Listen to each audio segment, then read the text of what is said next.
Hearing aids are designed for patients with hearing loss or the elderly as device to enhance sound intensity. It can help patients with hearing impairment make full use of their residual hearing and thereby compensate for hearing loss. Hearing aids mainly consist of three parts: microphone, amplifier, and earphone.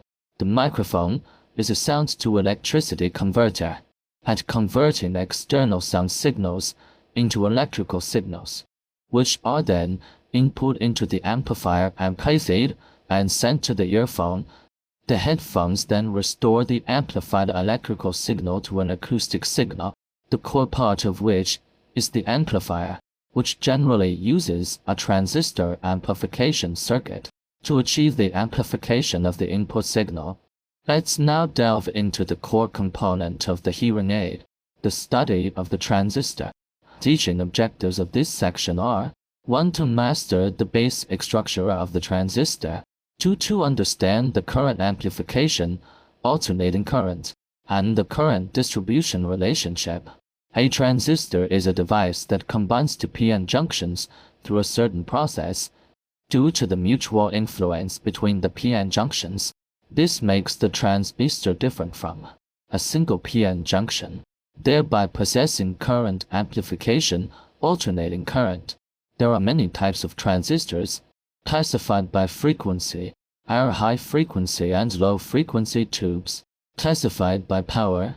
There are small, medium, and high power tubes, classified by semiconductor material.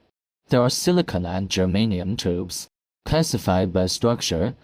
They can be divided into NPN and PNP types, as shown in the figure. Are the appearances of common transistors.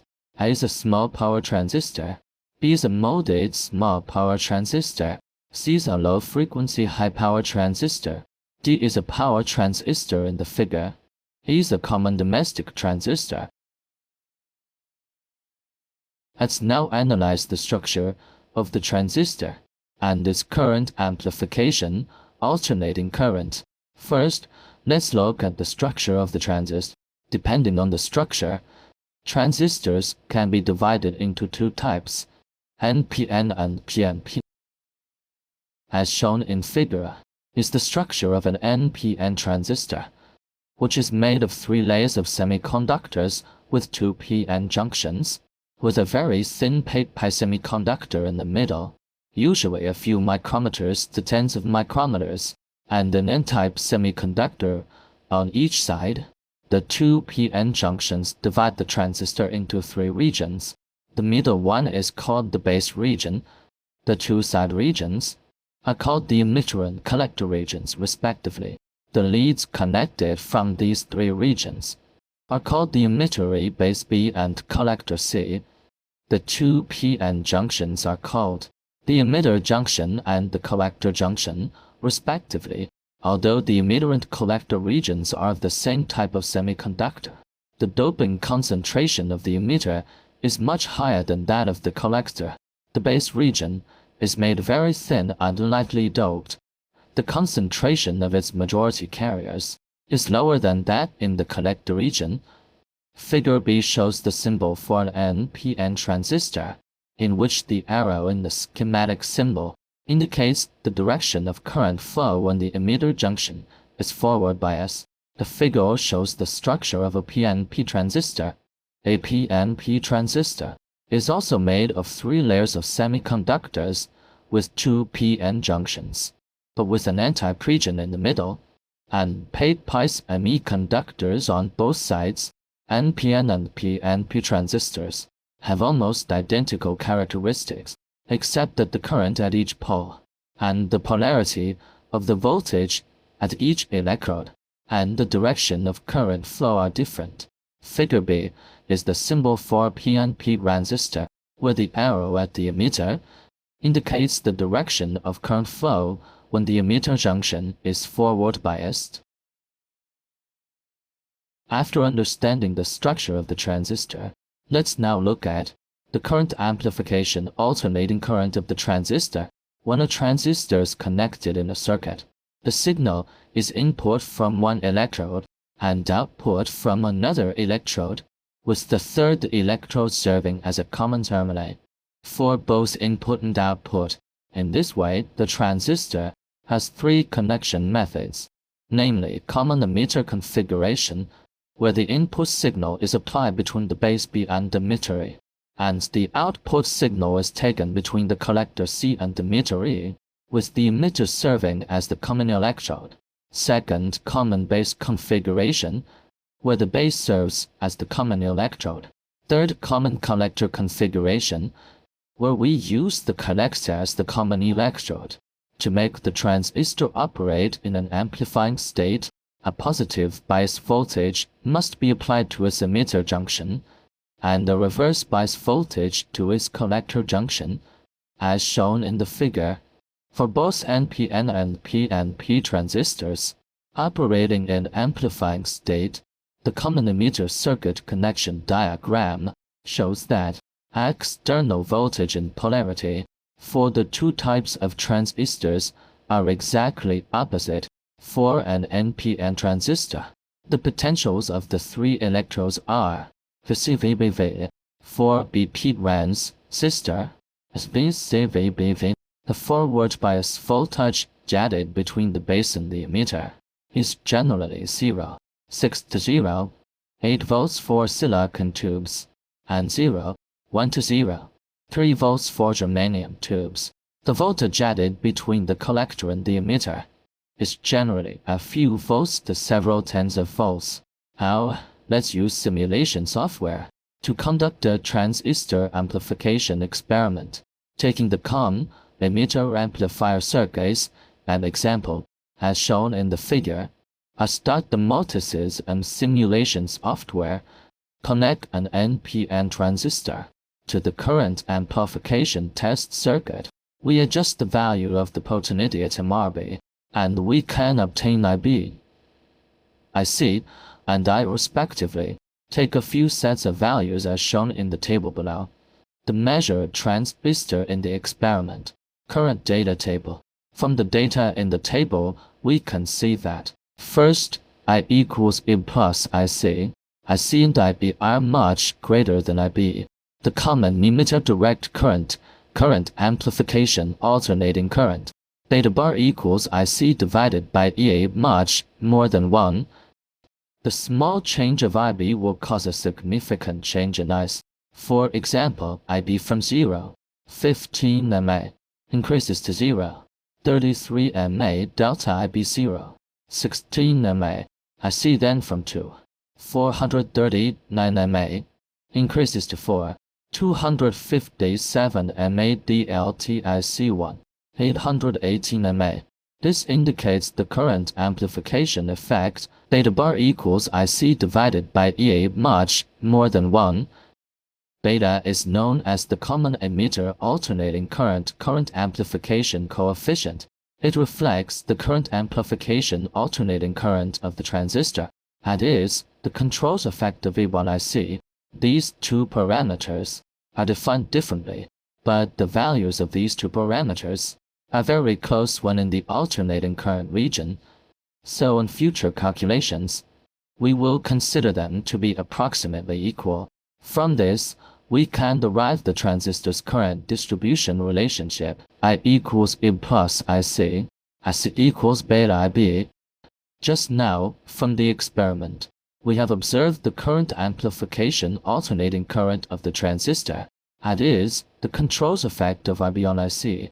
Why does the transistor have a current amplification effect? Let's take the NPN transistor as an example to explain the principle of current amplification in the transistor. This is Huawei's chip. This is someone else's chip. No matter how complex these chips are, they're all made of this material, silicon crystal. We will enlarge it, the outermost layer of a single silicon atom with 4 electrons. In pure silicon, these electrons will form covalent bonds with each other. At this moment, the surroundings form very stable 8-electron structure. We directly put the battery on. The battery cannot attract the electrons to leave. also unable to input new electronics. The light bulb is not on at this time. That's why pure silicon is non-conductive. On this basis, we're doped with pentavalent phosphorus. Phosphorus has 5 electrons. The 4 electrons of silicon, it will also form an 8-electron structure. At this moment, there is an extra one. Free electrons carry a negative charge. This is N-type doping. Battery negative input with new negative charge. Same-sex repulsion drives free electrons forward, attracted by the positive electrode again. At this point, the N-type semiconductor is in a conductive state. The light bulb lights up. Similarly, doping pure silicon with trivalent boron, forming covalent bonds, we still lack one more electronic structure than the 8-electron structure. This position will form a void, and it is positively charged.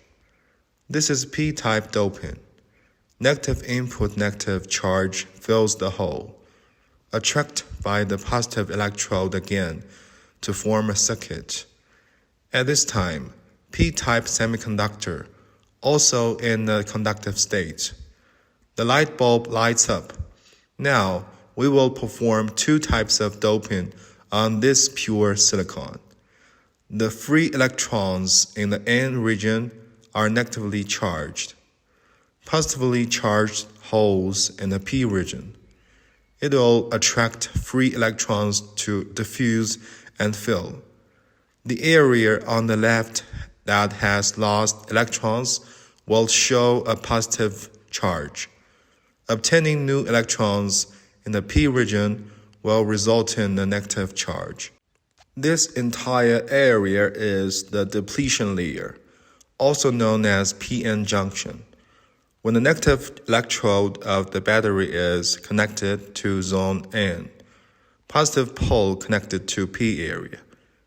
Negative input, negative charge, same polarity repulsion, push free electrons forward, as long as the voltage is greater than 0.7 volts.